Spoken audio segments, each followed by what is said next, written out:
Hey everyone, I hope you've had a good week. My name is Jake and my channel is Jake Trades and Invests, where I do a weekly recap of where the markets have moved, as well as where I think the markets may be headed. I give my opinion on the price action and where I think prices are headed. With all of that said, let's go ahead and jump into our first chart here. We're going to start this week looking at the dollar index again. For this week, the dollar index has pulled back. For the last couple of weeks, it looked like it was starting to build a little bit of strength with a pretty strong push up last week into the moving average, and then it was starting to kind of consolidate sideways towards the end of last week or 2 weeks ago.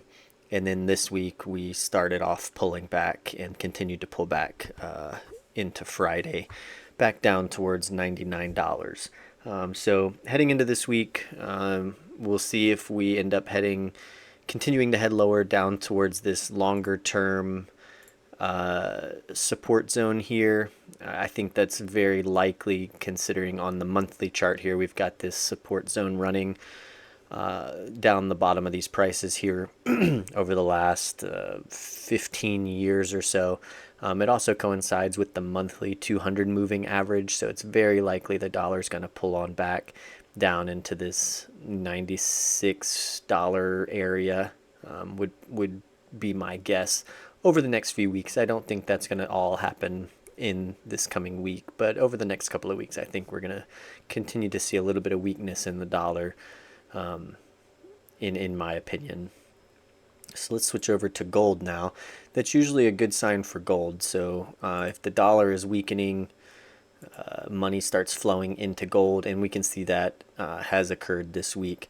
So we've been consolidating sideways over the last month or so in gold, and this past week, we've had a pretty strong push up off of the 50 moving average here. So it was a good area to try and buy the dip here, in my opinion. And then, yeah, like I said, we've pushed up as the week has gone on, and I think we may still consolidate sideways a little bit. We need to get above this 3,500 level to continue the uptrend, and I think we'll do that in time. But I don't know that that's going to happen this week. For silver, similar story. Silver's looking really strong. This looks like a good time to buy the breakout. As the price has pushed up off the lows, consolidated sideways, and now has broken out of that sideways consolidation flagging pattern, whatever you want to call it. And we had a strong push up to end the week on Friday. And to me, it looks like price wants to continue to move higher. So I think right now is a good time to buy silver for a swing trade to the upside. Platinum has finally broken above this longer term resistance area. I'm going to pull out to a weekly chart here. And over the last 5 years, we've had this downtrend area. And this week, we finally got the momentum to push and break out of that. So zooming back in here to a daily chart, yeah, I think for right now, it's likely that price is going to pause and pull back and retest this zone over the next couple of weeks. That tends to happen when these larger patterns are broken. The price will break out with some momentum, which is good to see, and then we'll consolidate sideways and even pull back to retest that breakout zone. So I would look for platinum to do that, also allowing time for the moving averages to kind of catch up. So if price comes back down towards the 1040, maybe even down to 1020 area, as long as it's above the moving averages at that point in time, I think that would be a good time to buy the dip for platinum to continue higher in the medium to long term. Copper has also had a really strong week this week. It was consolidating sideways to begin the week, but you can see a lot of buying coming in around this 450 level over the last few weeks. All of these wicks at the bottom of these candles, and then a very tight consolidation Tuesday, Wednesday, and Thursday this week, with this strong push higher Friday. So much like the other metals, I think copper looks good to continue the uptrend higher, as these moving averages are starting to point up again as well. So copper is looking strong. All right, so crude oil We have just been kind of consolidating sideways after our double bottom and push up over the last couple of weeks. Oil looks like it wants to head higher and maybe push back up into the $66 zone overhead. To me, that's a resistance area that goes back some time. Let me zoom out a little bit on a weekly chart here. So this $66 to $68 range extends back several years. And right now it's looking like we've broken below it, and maybe now it's time to retest that area. So I'm thinking here over the next week or two, we'll probably see price push up into that $66 range. And then from there, with price being below the moving averages, it's typical that it would get rejected there and pull back. But we'll just have to wait and see how the price reacts once it reaches this zone. But in my opinion, it looks like oil is looking strong and looks like it wants to push higher in the coming week or two to at least retest that area. And then for natural gas, we pulled back this week, or continued to pull back this week, back down towards $3.10, that area, but then had a strong push up and a small pullback. So much like oil, I think natural gas looks good to bounce and head higher back up towards 375 to 380 to that resistance zone overhead. We are still along the 200 moving average, so to me this looks like a good time for an entry, in my opinion. This is not financial advice, but if I were to be trading this market, this would be an area where I would be looking to enter a trade to the upside and at least play it up to around 375 or 380 over the next week or two, if the price were to head higher. All right, for the S&P 500, last week we had continued our push up with quite a bit of momentum, and then we have come into this week pulling back towards our moving averages. So like I talked about last week, it's hard to tell if this push higher and momentum is going to continue in the medium term, considering we have some gaps still that need to be filled. So for now, it's likely that the price is at least going to come back to the 5,700 area, around the moving averages, around this support zone that I'm going to extend out a little bit.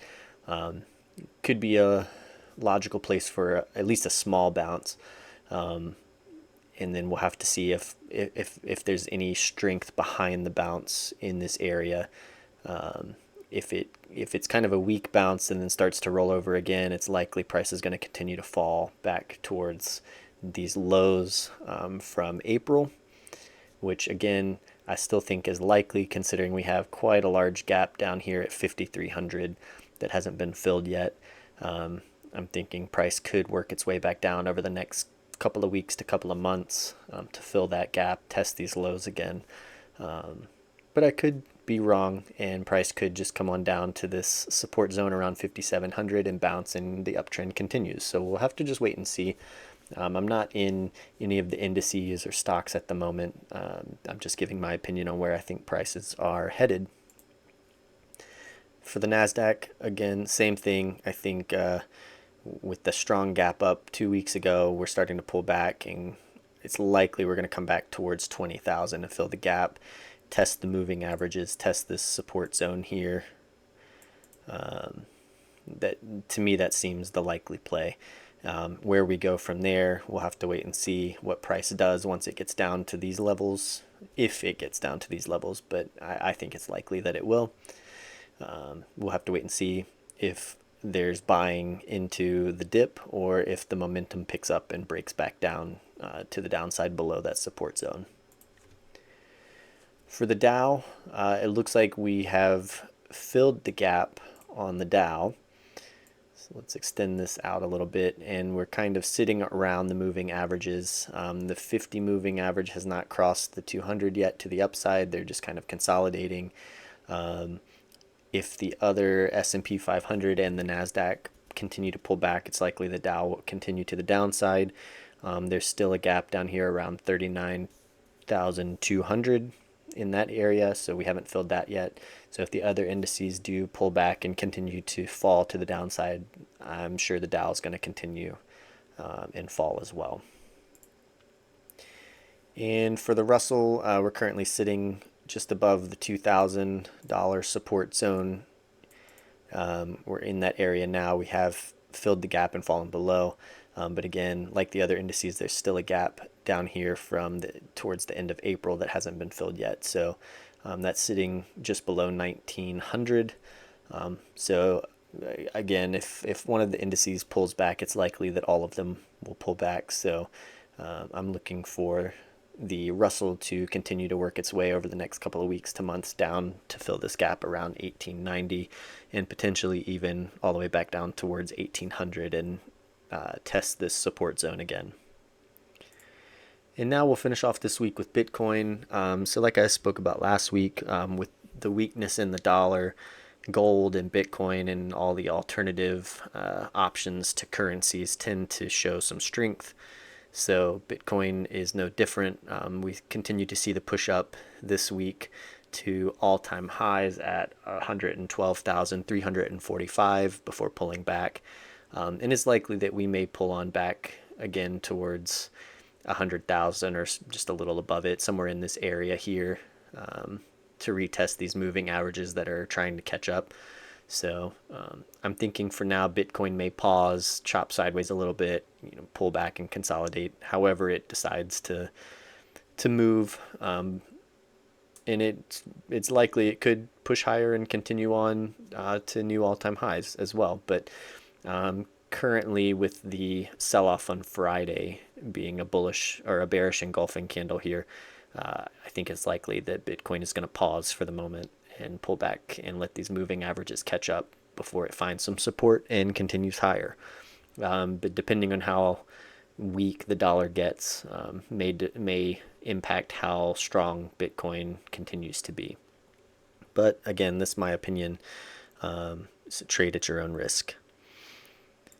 And with all of that said, that's all I have for this week. If you find any value from this analysis, please like the video, leave a comment, share, subscribe to the channel. I would greatly appreciate it.